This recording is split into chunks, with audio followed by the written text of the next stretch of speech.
Hola, buenas tardes. Soy el doctor Eduardo Lorca, presidente de la Fundación ProSalud Renal. Bienvenidos a todos nuestros pacientes y asistentes a este webinar sobre estrategias para tratar la hipercalemia o hiperpotasemia, o sea, el nivel elevado de potasio. Este es un tema muy importante para los equipos de salud y los pacientes renales, dado que es una alteración que es acompañada de morbimortalidad, o sea, de posibilidad de morir para nuestros pacientes y de tener complicaciones graves, sobre todo a nivel cardíaco. El tratamiento de esta alteración, ¿no es cierto?, es múltiple, hay medicamentos, etcétera, pero hoy día, y gracias, ¿no es cierto?, al convenio que tenemos con el Centro de Nutrición Cardiorrenal, que nos ha ayudado a través de todo el año con estos conversatorios con ustedes, es que podemos enfrentar sobre todo el tema en esta época del año, ¿no es cierto?, que es la época de la hipercalemia, de la hiperpotasemia, el verano, cuando tenemos más frutas y verduras que traen alto contenido de potasio y que por lo tanto nuestros pacientes se ven enfrentados al dilema de cómo nutrirse, cómo alimentarse sin generar este trastorno tan serio cuando se da.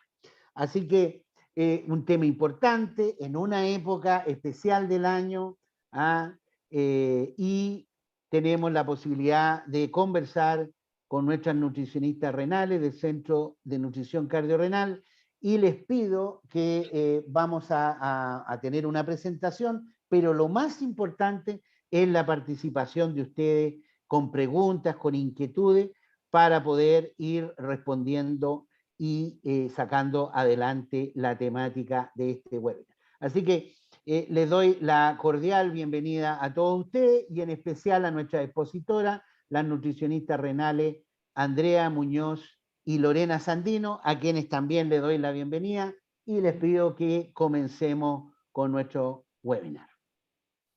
Hola, muy buenas tardes a todos. Voy a empezar yo soy Lorena Sandino, nutricionista renal del Centro de Nutrición Cardiorrenal. Y avanza nomás, Andrea. Ya, ahí está. Vamos a comenzar introduciéndonos un poco en el tema. Ya nos habló un poquito el doctor Lorca. Vamos a volver a tocar ciertos puntos como para entender de base qué es la hipercalemia, cuáles son las complicaciones que trae a nuestra salud y también cómo poder prevenirla, ¿cierto? Desde el punto de vista nutricional, que es lo que nos convoca hoy día. Entonces, la hipercalemia, también llamada hiperpotasemia, básicamente es cuando los niveles de potasio en sangre están por sobre el nivel normal. Hablamos que los niveles normales de potasio en sangre o calemia es cuando este numerito, cuando ustedes le toman el electrolito plasmático, ¿cierto?, el examen de laboratorio, está entre 3.5 y 5. Cuando está por sobre 5.5 ya hablamos que es una hipercalemia. Esto le puede ocurrir a personas, a pacientes ambulatorios, ¿cierto?, cuando están en la casa, y también es prevalente en pacientes hospitalizados entre el 1 al 10%. Es un trastorno que tiene diferentes causas, que Andrea los va a tocar más en detalle a continuación, pero más importante es que es prevenible. Acá en este recuadro podemos ver que se puede clasificar en diferentes categorías la calemia en el fondo, de acuerdo a la concentración de potasio en sangre. Cuando está entre 5 y 5.9 decimos que es una calemia que está entre normal a moderadamente alta. Cuando está entre 6 y 6.4 ya es moderada a severamente alta, y igual o mayor a 6.5 ya es severamente alta. Entonces, mientras más sea la concentración de potasio en sangre, por lo tanto más severa es la hipercalemia, mayores cambios se van a observar en el electrocardiograma y con ello más daños al corazón. Perfecto. Ya, entonces, ¿qué rol cumple el potasio en nuestro organismo? En general, cumple un rol súper importante. Tiene un componente en la funcionalidad cardíaca, específicamente también en la contractibilidad muscular y en los impulsos nerviosos. Y en general, cuando el potasio se ve elevado, puede ocasionar una alteración en el funcionamiento del miocardio, Se pueden presentar arritmias cardíacas, incluso llegar a padecer ciertos paros cardíacos.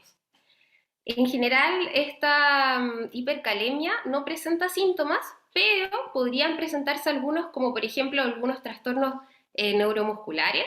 Podría sentir debilidad muscular, alguna sensación de hormigueo o parestesia.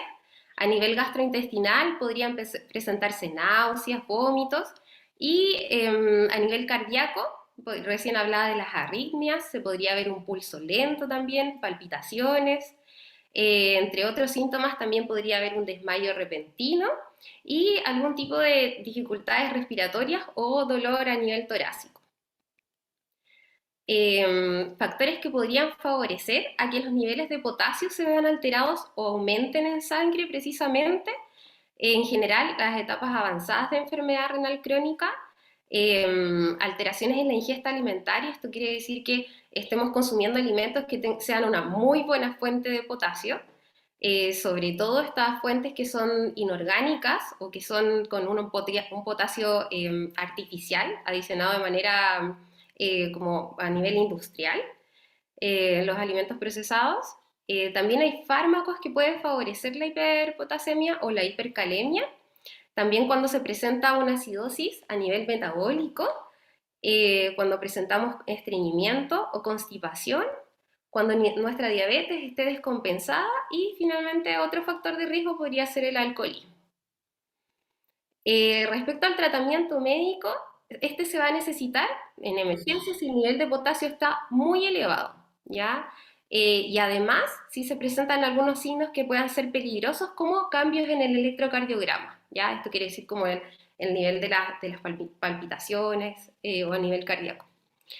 Y en general este tratamiento que incluye administración de calcio intravenoso, glucosa, insulina, en algunos casos diálisis, algunos medicamentos o administración de algunos medicamentos que van a ayudar a eliminar este potasio que está en exceso en nuestro organismo, la administración de bicarbonato de sodio y la administración también de algunos diuréticos.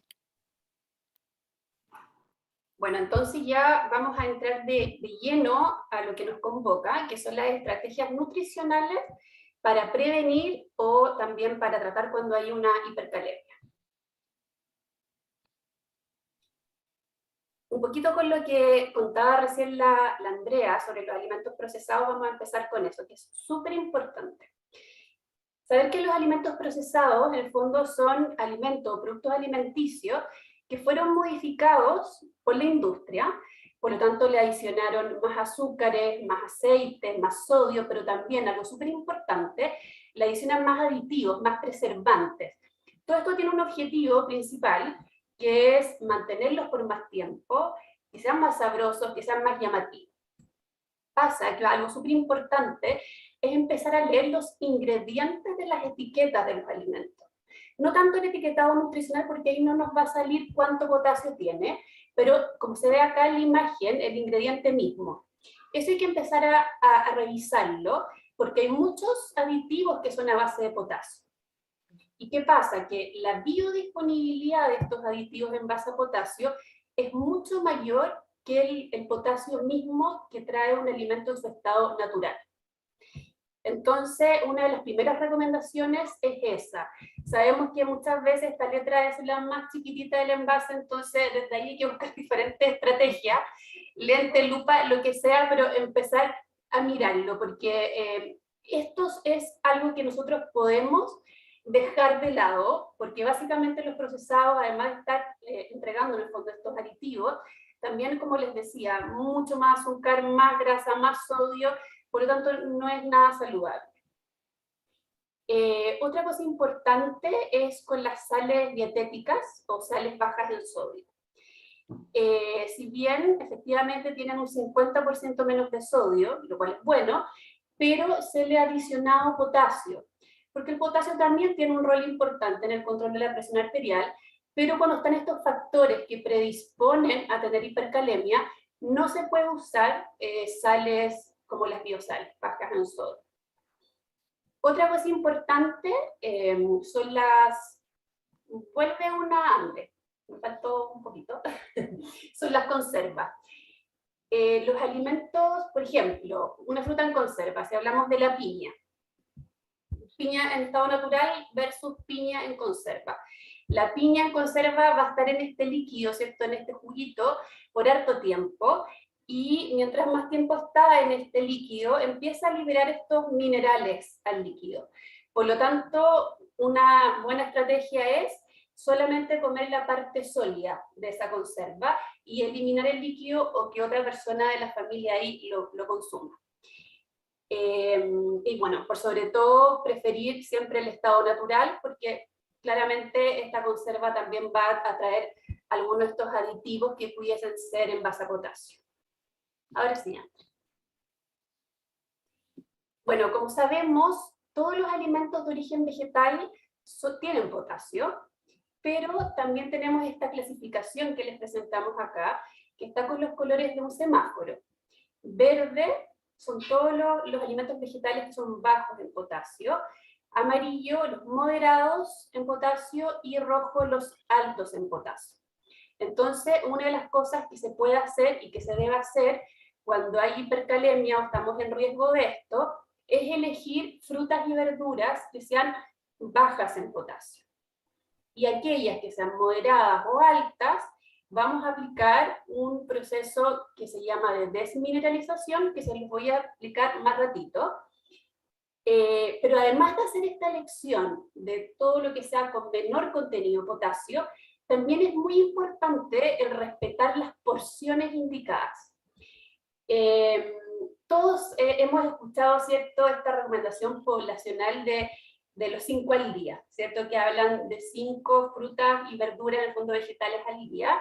Esa es una recomendación para la población en general, población sana, pero esta indicación tiene que ser mucho más personalizada en estos casos, porque dependiendo de la condición clínica de la persona, es cuánta cantidad de fruta, cuánta cantidad de verduras debe comer al día. Eso uno tiene que calcularlo, hay requerimientos específicos.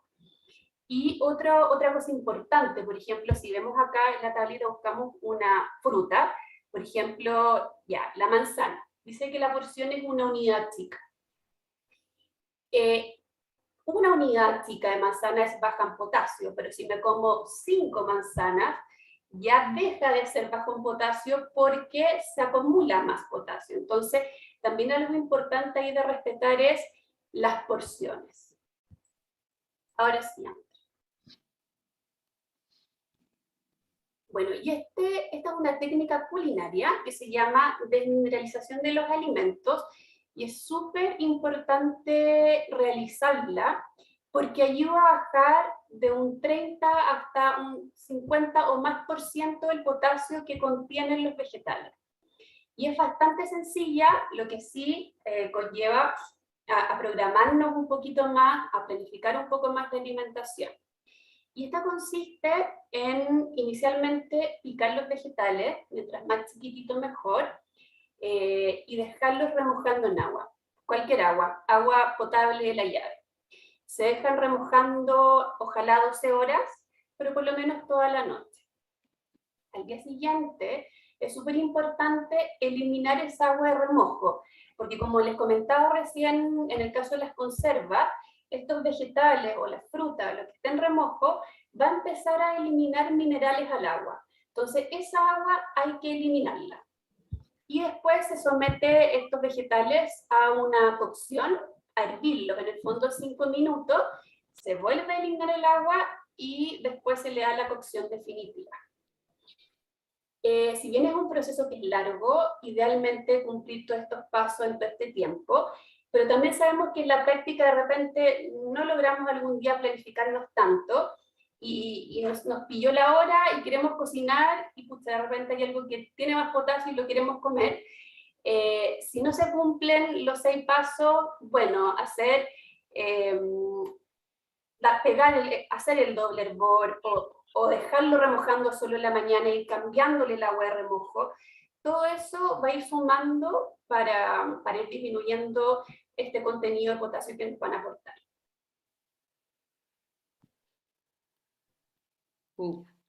Entonces, dejamos de consumir todas las frutas y las verduras. En verdad, lo que hay que hacer es hacer una buena selección, ¿ya? Y preferentemente siempre intentar consumirlas en su estado más natural posible. ¿Por qué? Para aprovechar todos los beneficios que estas nos van a aportar finalmente a nuestro organismo. Soporte de fibra para regular el tránsito intestinal y también la microflora, prevenir, por ejemplo, constipación, estreñimiento, considerando que además hay una parte del potasio que está en nuestro organismo que también es eliminada vía intestinal. También favorece la inmunidad por presencia de algunos compuestos bioactivos, tiene potenciales antiinflamatorios, antioxidantes y además estas tienen una menor carga ácida para nuestro organismo. Y considerar que al principio también hablamos que a mayor acidez en nuestro organismo también podía contribuir a la hipercalemia.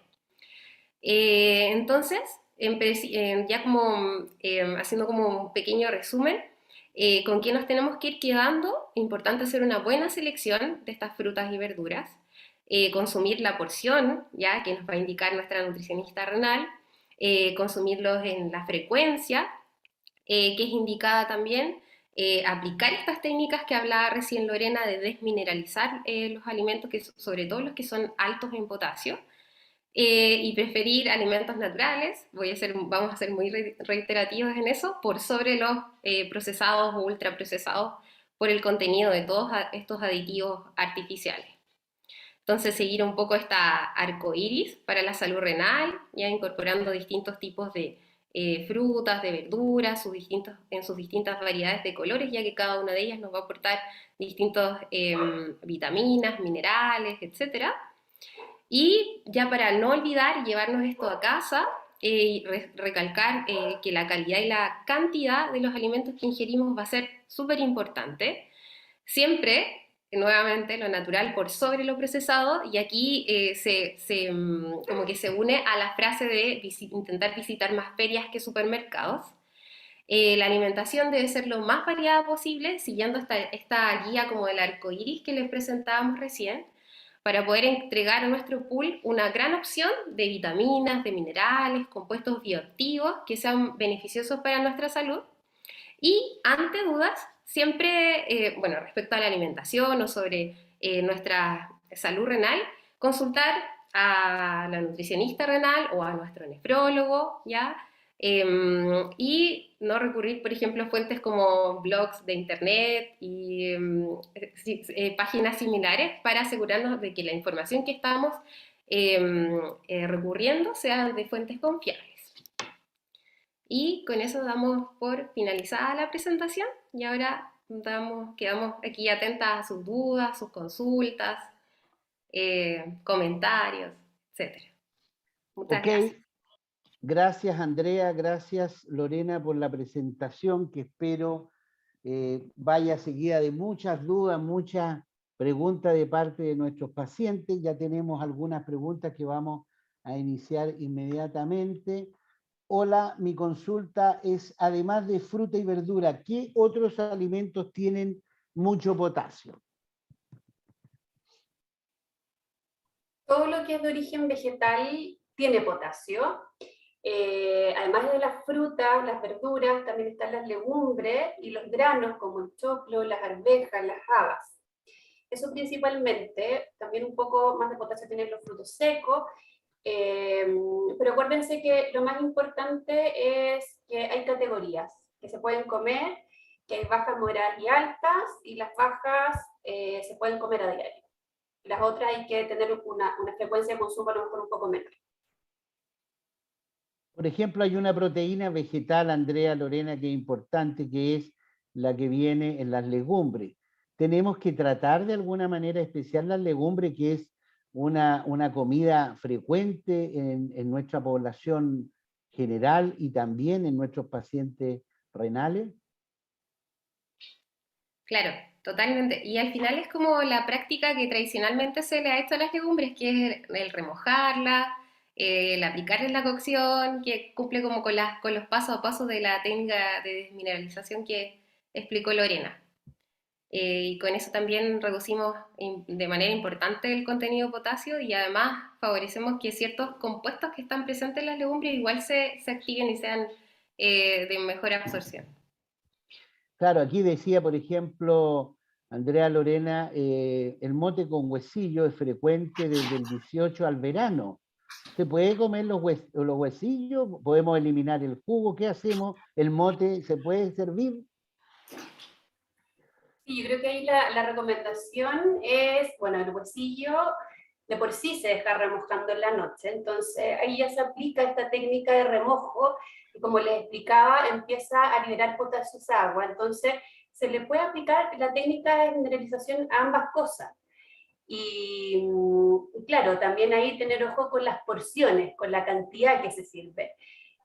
Hay que ver cada caso, pero en el fondo si es una cantidad, es un huesillo más una porción adecuada de mote, y si no se come todos los días, también puede ser. Y aplicando desmineralización mucho mejor. Ok, supongamos que no pudimos remojar los alimentos el día anterior. Se puede usar agua cocida, o sea, cocer el alimento una o dos veces. Se puede acelerar el proceso de desmineralización. Yo creo que sí, se puede como acelerar ese proceso, aunque igual es importante organizarse y todo con la alimentación y intentar hacer el paso a paso de la desmineralización. Claro, pero no bastaría, Andrea, con una sola cocción, por ejemplo, Claro, sino que habría que hacer un par de cosas. O sea, cocer, exactamente. botar el líquido, volver a cocer, botar el líquido. O sea, hay que darse el espacio para hacer bien la desmineralización, aunque sea Exactamente. en forma acelerada. Buenas Sí. tardes. Si pico finamente los alimentos y luego los congelo, ¿igual saco potasio o mejor desmineralizo cuando los salgo del refrigerador? ¿Desmineralizo y luego congelo? ¿O pico, congelo y después desmineralizo? Yo creo que ahí el orden no altera el resultado, se puede hacer mucho mejor desmineralizar y además congelar. Los alimentos congelados también tienen un poquito menos potasio que los otros, pero si se hacen ambas técnicas, mucho mejor. Y yo creo que ahí da lo mismo si se congela y luego se desmineraliza o al revés. Aquí dice, la nutrición solo evita que sigan aumentando los niveles o la nutrición en sí misma puede estabilizar los niveles o bajarlos. ¿Cuál es la experiencia de ustedes? Sí, yo creo que, o sea, hay que abordar ambas cosas, como la parte médica y la parte nutricional. Si hay ¿Ya? factores médicos que están alterados, por ejemplo, una persona que está con acidosis metabólica, una persona que está constipada o un diabético que está descompensado, eso es fundamental para que además con la parte nutricional logremos nivelar estas concentraciones sanguíneas. No es aparte, es integrado. Ese es mi punto de vista. Yo creo que eso que dijiste, Lorena, es súper importante para nuestros pacientes, que entiendan que este no es una bala mágica, sino que aquí son múltiples acciones. O sea, el potasio, es tan complicada la alteración del potasio que tenemos que atacar como equipo los pacientes con su nutricionista, con su médico, ¿no es cierto? Atacar todos los puntos posibles, corregir, ¿no es cierto?, la diabetes descompensada, ajustar de repente medicamentos como la espironolactona o sacarla derechamente por un tiempo, etcétera, y reforzar el bicarbonato. O sea, son múltiples acciones, no son solo una acción. O sea, es la nutrición más otros elementos, sobre todo en los pacientes con potasio muy alto. ¿Qué legumbres son más ricas en potasio y con las cuales particularmente habría que tener atención?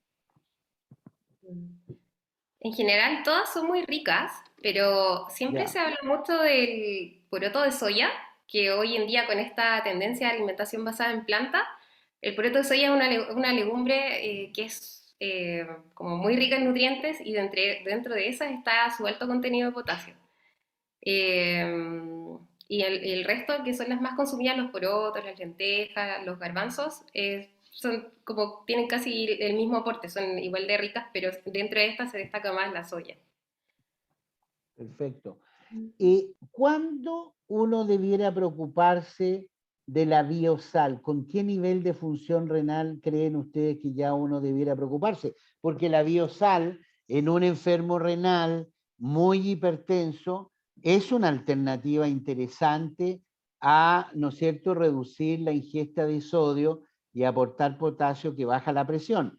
Pero ustedes tienen ciertos niveles que recomiendan ya no usar derechamente la biosal o tener mucha precaución. ¿Hay ciertos niveles de función renal que sean mandatorios? Yo la verdad, por lo menos como lo hago yo, no tengo así como una etapa de función renal como definida para no usar biosal, pero en general mientras más avanzada es la etapa, ¿cierto? Más la retención de potasio. Yo creo que ahí depende caso a caso. Cuánto está orinando la persona, cómo han estado sus otros exámenes. No sé tú, André, yo por lo menos, en general, cuando ya es etapa 3B para abajo o en adelante, no la recomiendo tanto. Sí, sí, igual me refería como a ese límite, como 3B en adelante, que incluso en la 3, de ahí en adelante. Quizás en la etapa 1, 2, y ahí dependiendo Claro. de cómo esté todo. 3A, hasta 3A yo creo que sería bueno, pero bajo 45 ya hay que restringir y derechamente bajo 30 no debiera usarse, digamos, porque la posibilidad de hipercalemia. Además, estimados pacientes, hay ciertos grupos de enfermos que tienen que tener cuidado. Por ejemplo, sabemos que hay diabéticos que tienden a la hipercalemia porque tienen un fenómeno hormonal especial que tiene un nombre especial, se llama hipoaldosteronismo hiporreninémico, que tienden a tener el potasio alto desde muy jóvenes en la enfermedad renal. Bueno, esos pacientes que nosotros sabemos que tienen hipercalemia y además nosotros conocemos los equipos de salud que hay pacientes que hay que dedicarle tiempo y que hay que decirle, ¿sabe qué? Usted, señora, señor, es bueno para la hipercalemia. Entonces, si usted es bueno para la hipercalemia, no use la biosal porque si no se va a poner en riesgo. Y en eso tenemos que ser sinceros hacia nuestros pacientes y nuestros pacientes tienen que entender también que en ciertas ocasiones vamos a tener que ser más precisos, más insistentes en el cuidado de la dieta o, por ejemplo, el uso de la biosal. Acá hay otra pregunta.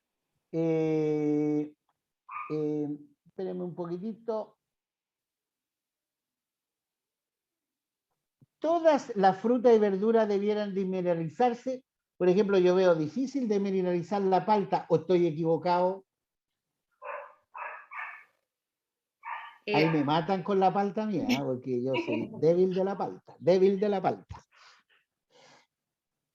Sí, en general, uno espera que sean desmineralizadas sí o sí las frutas y verduras que son altas en potasio, o sea, que están en la parte roja del semáforo. Ya, Y ahí, claro, y ahí ir viendo respecto a las otras, las medias, pero las bajas no es tan necesario. ya. Hola a todos, primero darle las gracias a todos por la iniciativa de enseñarnos, espero no sea la última. A la persona que está acá le digo que tenemos un calendario de actividades entre la Fundación y Centro de Nutrición Cardiorrenal y que esperamos seguir todo el año, así que estén atentos tanto a la página de nutricioncardiorrenal.cl como a la página de Fundación Pro Salud Renal. ¿Existe algún aparato en que yo pueda medir el potasio en ciertos alimentos? Soy agricultor y mi esposa se atiende con usted ya que está en etapa 4 y cultivo porotos, tomate y cebolla. Esta última, los agricultores le aplicamos mucho potasio para la firmeza y durabilidad de sus frutos. O sea, aquí está hablando una persona que trabaja en el campo y que usan potasio del punto de vista del tratamiento de las verduras y la hortaliza. Así que me parece una pregunta bien atingente para responderle a nuestros pacientes, sobre todo del centro sur del país. Eso es súper interesante porque claramente nosotros acá tenemos pautas en que se han promediado los aportes, pero obviamente si haya sustancias que se le agregan en el cultivo con potasio, esos vegetales igual van a tener más potasio en su contenido. Y la verdad que por lo menos yo no conozco y no sé que exista como alguna maquinita, así como está para medir la glicemia, como para medir el potasio en los vegetales. Eso se hace a nivel de laboratorio. Claro, sí. Debe ser ahí entra como la química de los alimentos y esos análisis que uno hace para poder conocer cuál es el contenido nutricional de cada alimento. Como más. ¿Existen sitios donde uno pudiera informarse de la cantidad de potasio en los alimentos? ¿Ustedes Sí, tienen acceso a eso? sí. Ya. Está la USDA, ¿Ya? que, bueno, está en inglés, pero USDA, y ahí hay una base de datos gigante de alimentos, y ahí uno puede encontrar la composición bioquímica de muchos alimentos. Perfecto. Aquí me mató este paciente. En cuanto a las porciones, es goloso este paciente, porque mira, si quiero consumir tomate y palta, tomate y palta, que son altos en potasio, pero hago demineralización, ¿puedo comer los dos? ¿Puedo pecar con esos dos alimentos? Es decir, antes, durante o después de dializarme, por ejemplo. Muchas gracias por la respuesta. Sí, yo creo que Tomate y ese palta. también es un buen punto que él dice ahí, que habla sobre la diálisis, ¿cierto? ¿Cuál es el mejor momento o el momento más indicado o menos peligroso para comer algo con más potasio cuando se está en hemodiálisis? Que se aplica, ¿cierto?, 3 veces a la semana. Por ejemplo, si la persona se dializa lunes, miércoles y viernes, cuando nunca hay que comer alimentos altos en potasio, y menos esta combinación fatal con tanto potasio, es en el fin de semana, cuando se pasan más días sin diálisis, ¿cierto? Que sería en ese caso el viernes hasta el lunes. O si se dializa martes, jueves y sábado, del sábado al martes, esos son días de mayor cuidado. ¿Cuándo sería más indicado? Pudiese ser antes de dializarse, el día miércoles o el día viernes o el día jueves o sábado antes de diálisis, o también podría ser una alternativa, pero claro, ahora con los protocolos COVID hay que ver ahí, pero durante la primera hora de diálisis, es un momento seguro de poder ingerirlo. Yo creo que hay que ser cauteloso con esa combinación, también hay que ver cómo está esa persona, ¿cierto? ¿Cómo han estado sus niveles de potasio? ¿Qué ha comido ese mismo día? Pero si quiere hacer esa combinación, que sea en pequeña cantidad y en estos momentos que ya yo decía que son más adecuados que el fin de semana, por ejemplo. ¿Cuántos granos de uva me puedo comer el día viernes o sábado antes de la diálisis? 10 granos de uva es la porción. 10 granos de uva. ¿Y da lo mismo que sea blanca, rosada o negra? Da lo mismo. Da lo mismo. Da lo mismo comer con cáscara o sin cáscara, pensando en que las cáscaras podrían tener preservante a lo mejor.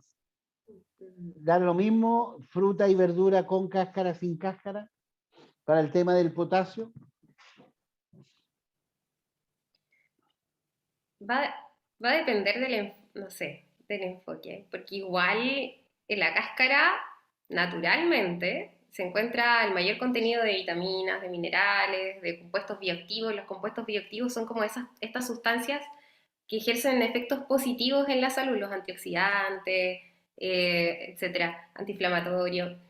Y además en la cáscara está la fibra. Entonces, como hablamos, también gran parte del potasio se elimina vía renal por la orina, pero también hay un 15% aprox que se elimina por vía intestinal. Entonces, si tenemos una buena digestión, igual vamos a estar favoreciendo o sea, la prevención de la hipercalemia. Ahora, en tema de los preservantes, igual es un tema complejo, como eso ya es como quizás ahí, no sé, Lore, ¿qué opinas tú? Si la bata bien la fruta, eh, como para eliminar un poco de estos compuestos que se incorporan como de manera artificial a los alimentos para que tengan una mejor presentación. Es un tema complejo. Sí, esa yo creo parte. que ahí ya nos vamos como por otro lado de todos los fertilizantes, como todos los pesticidas y ese tipo de cosas.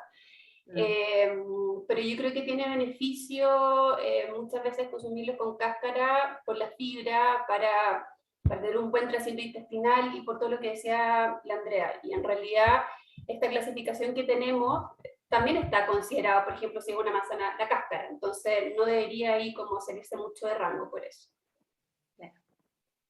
Muchos médicos y nefrólogos le decimos derechamente a pacientes nuestros que frente a alimentos, verduras o frutas con alto contenido de potasio, no los consuman nunca.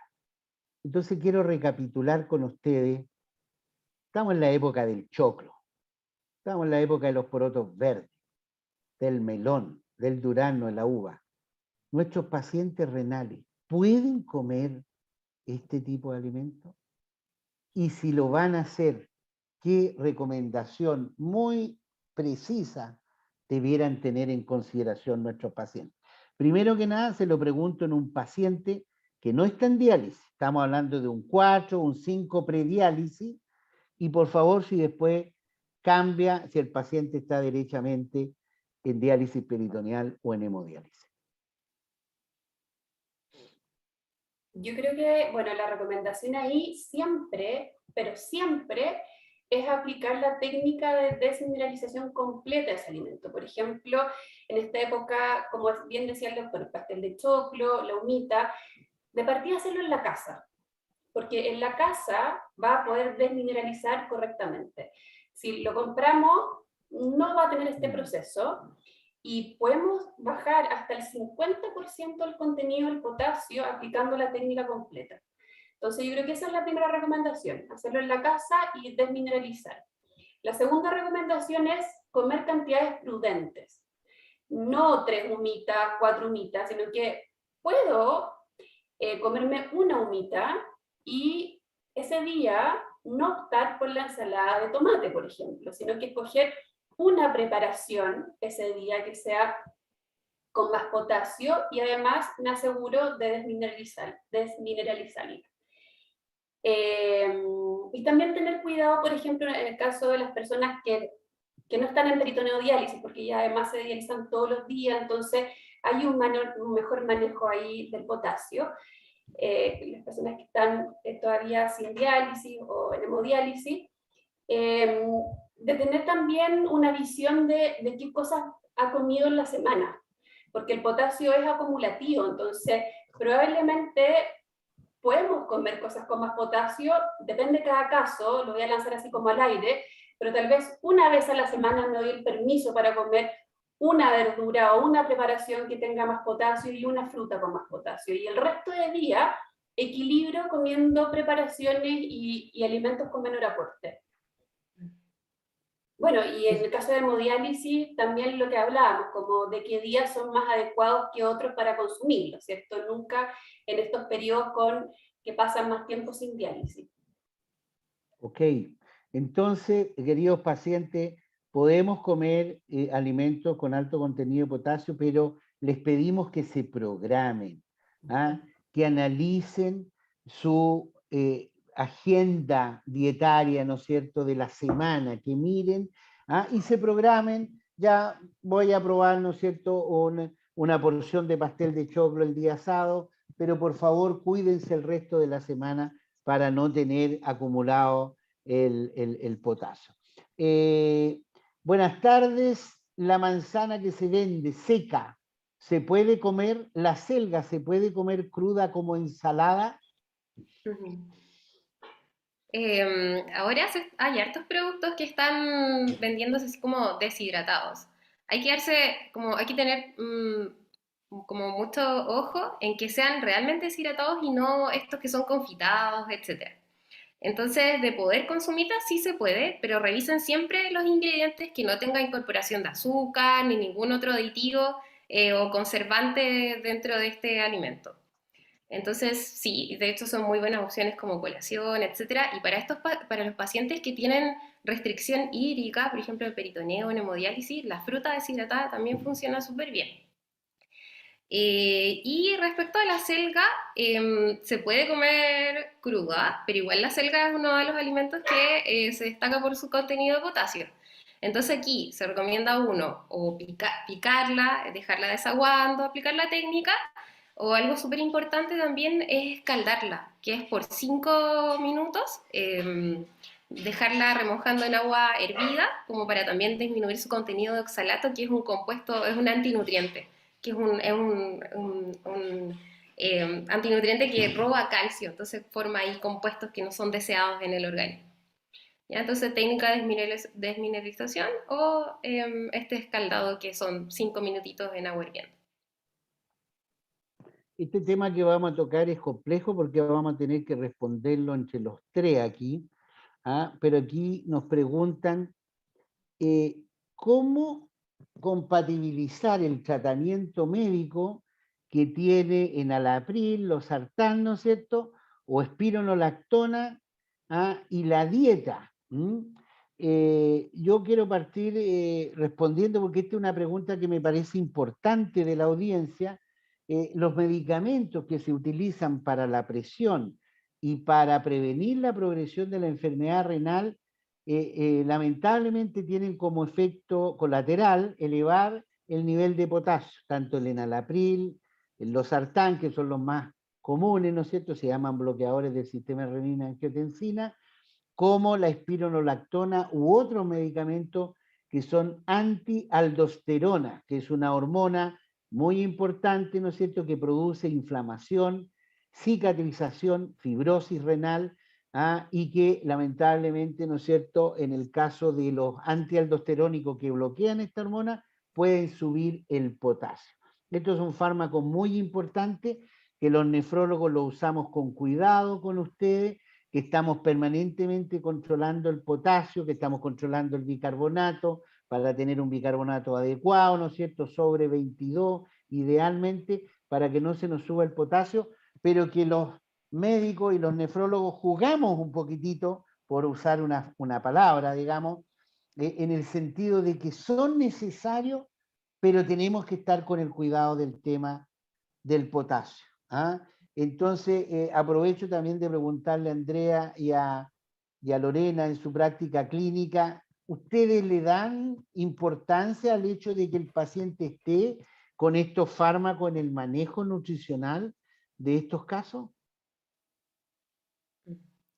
Sí, o sea, totalmente es súper importante porque como están con estos fármacos que van a ahorrar, por ejemplo, el potasio, igual tenemos que nosotras dar las recomendaciones de alimentos que son más bajos en potasio, la organización de estos en la semana, va totalmente ligado la nutrición con el tratamiento médico, en este trabajo integral que hablaba la Lorena también. Sí.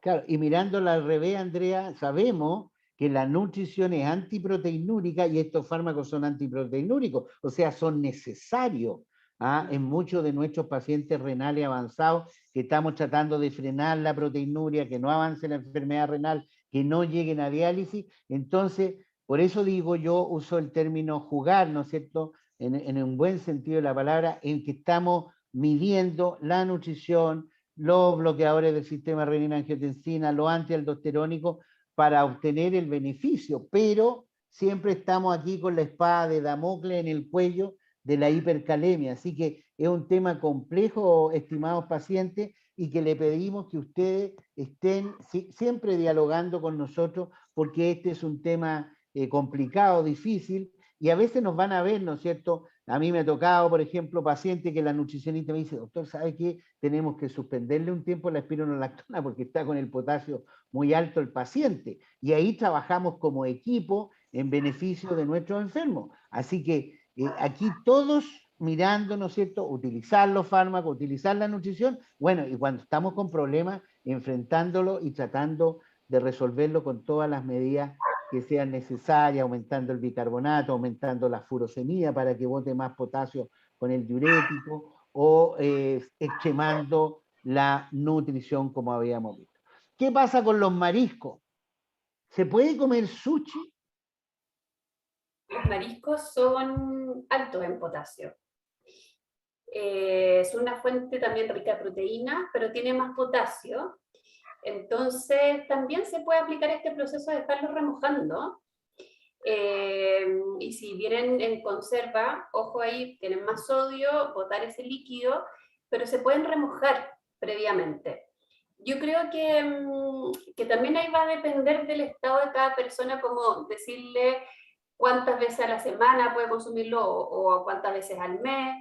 Depende de eso, de sus exámenes, de su condición clínica, de qué medicamento está tomando, pero en general sí se pueden comer y se pueden desmineralizar. Perfecto, aquí hay una persona que pregunta dónde podrían ver lo que presentaron ustedes de la técnica de desmineralización, dónde lo encuentran. Mira, en la página de nutrición cardiorrenal hay una cápsula educativa que habla sobre el potasio. Es muy probable que ahí, de seguro, está explicado, y también en la página tenemos material educativo. Así que ahí lo pueden encontrar. Bueno, y este conversatorio también está siendo grabado y va a ser subido a la página de ProSalud Renal. Así que pueden volver a ver la presentación. Gracias, Lorena. No hemos hablado de spirits, alcoholes, colemono u otros. ¿Cómo andan los líquidos y el potasio? ¿Qué podríamos decirle a nuestro paciente? ¿Le podemos dar, por ejemplo, agua mineral con sabor a los pacientes? ¿Hay licores o alcoholes que sean más ricos en potasio y que debiéramos reducir su ingesta, tener cuidado? Los enguindados, la gente del sur, ¿no es cierto? La murta con alcohol, etcétera, todas esas cosas son peligrosas en cuanto a potasio. La sidra, allá que la Lorena está en el sur, ¿no es cierto? La sidra. En Chiloé se consume mucha sidra. Un poco desde ahí lo que siempre ver de dónde viene ese preparado, ese alcohol. El vino viene de la uva, y la uva es una fruta que es alta en potasio. Hay sidra que es de manzana, bueno, la manzana es más baja en potasio, igual que la chicha. Entonces, yo creo que desde ahí hay que ver un poco cuál es el ingrediente principal, ¿cierto? También, por ejemplo, en el caso de la cerveza, también usan ciertos aditivos que también son ricos en fosfato. Hay que ver ahí también el aporte de potasio, pero hay que ver como esos orígenes, como de dónde viene. No sé, ¿y tú qué recomiendas, Andrés? Sí, coincido contigo. Y lo otro respecto a estas aguas con sabor que mencionaba el doctor, que estas clásicas cachantún, etcétera, también hay que revisar bien los ingredientes porque contienen estos aditivos, fósforo y potasio, están. Y uno de repente las ve como una muy buena opción como para consumir o reemplazar el jugo o las bebidas, etcétera, pero al final igual están recargadas de estos aditivos. Y hasta incluso alimentos que uno generalmente le han recomendado cuando uno está enfermo del estómago, que uno de repente piensa que son muy livianitos y no nos van a generar nada, están también cargadísimos de estos compuestos adicionados artificialmente. Así que Por hay que... ejemplo, ahí, como una recomendación en relación a las aguas con sabores, nuevamente, evitar lo procesado, volver a lo casero. Podemos hervir agua, ponerla heladita en el refri, ponerle una hojita de menta, unos arándanos, una frutilla, una rodeja de limón, y eso igual empieza a soltar el propio sabor de la fruta, y ya deja de ser agua pura que a mucha gente no le gusta y es mucho más agradable de consumir. Y ya estamos también evitando todos estos aditivos. Ok, hay acá otra pregunta que me parece bien interesante porque hay un cambio en la conducta en muchos pacientes que tienen que consumir colaciones. Hay colaciones que debieran preferir y otras que evitar. El otro día pillé a una paciente mía que tenía de colación chocolate. ¿Ah? Entonces, el chocolate tiene potasio, fruto seco, ¿qué fruto seco? Tener cuidado o no cuidado, galletones, etcétera. Hay colaciones que uno debiera tener cuidado porque traen mucho potasio? Siempre, claro, el cacao es una muy buena fuente de potasio. Entonces, claro, el chocolate definitivamente no está muy recomendado como colación. Y generalmente, bueno, ahí con la nutricionista uno va viendo cuáles son las colaciones más apropiadas para cada paciente. De repente son frutas, de repente quizás son algunos tipos de lácteos, a veces también frutos secos, pero ahí vamos viendo las porciones, etcétera. De repente está una paciente o no sé, alguien, alguno de los asistentes está preguntando por estas manzanas deshidratadas o frutas deshidratadas, también de repente son buena opción. En general, vamos a volver a lo que hemos hablado todo este rato, que también intentar que sean cosas más naturales y no snack envasados, para evitar que tengan esta carga de fósforo, de potasio, etc. La industria alimentaria va cambiando, ¿no es cierto? ¿Quién diría que ahora en los supermercados tenemos alimentos orgánicos, tenemos deshidratados, tenemos cerveza sin alcohol, ¿ah? Tenemos chocolate sin cacao, tenemos, que eso es imposible, pero bueno, etcétera. O sea, ¿de qué innovaciones de la industria alimentaria habría que tener cuidado en cuanto al potasio? Ahí hay que fijarse harto en los ingredientes. No sé si, no se me ocurre un ejemplo en específico ahora, pero siempre hay que leer los ingredientes. No sé si yo encuentro, no sé, algo que viene envasado, siempre fijarse que no salga algo de fósforo o de potasio. Preservante, Ujú, benzoato de potasio, qué sé yo. exacto. Claro, hay que leer, claro. Que ¿Mm? Que leer los ingredientes y, bueno, y como bien decía el doctor, también la industria o nuevos emprendimientos siempre están ahora con esta visión, que es la visión que hay que tener como la alimentación más natural, con menos aditivos, con la menos cantidad de ingredientes posible. Y eso igual ahora se encuentra, probablemente no sé si tan fácil en un supermercado, pero sí en estas tiendas de alimentos más naturales. eh, pero eso uno resuelve eso leyendo los ingredientes. Entonces, desde ahí es súper importante ser consumidores activos y empezar a informarse un poco de lo que uno va a comprar y también comparar entre la gran variedad que tenemos. Perfecto. Sí, yo le he dado harta vuelta a esto dentro de nuestro webinar, se fijan ustedes, pero justamente quería llevar a este punto que estamos conversando al final. Por ejemplo, todos podríamos decir, qué bueno, no mayo, no salt, no chocolate, pero al final no es el no, sino que es ir a ver los ingredientes.